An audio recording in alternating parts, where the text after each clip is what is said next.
2025 সালে বাংলাদেশে রাষ্ট্র বলছে অপরাধ কমছে, কিন্তু পরিসংখ্যান বলছে ঠিক উল্টো কথা।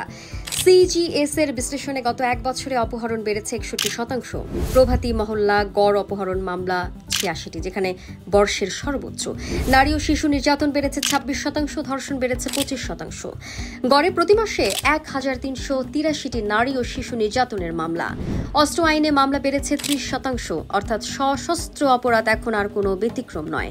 ডাকাতি বেড়েছে প্রায় 50%, যা শহর এবং গ্রাম দুই জায়গাতেই ভয়াবহ আতঙ্কের রূপ নিচ্ছে। তবে সব জায়গায় অপরাধ বাড়েনি। হত্যা কমেছে 6%, সংঘর্ষ কমেছে 15%। 2024-এর তুলনায় এটি কিছুটা ইতিবাচক পরিবর্তন। মাদকের মামলা প্রায় দ্বিগুণ হারে কমে গেছে, 50% হ্রাস। 2020 থেকে 2025 পর্যন্ত বাংলাদেশে অপরাধ প্রবণতায় উত্থান স্পষ্ট। অপহরণ, ধর্ষণ, নারী শিশু নির্যাতন, ডাকাতি, অস্ত্র মামলা বেড়েছে, কিন্তু হত্যা, সংঘর্ষ ও মাদকের মামলা কমেছে।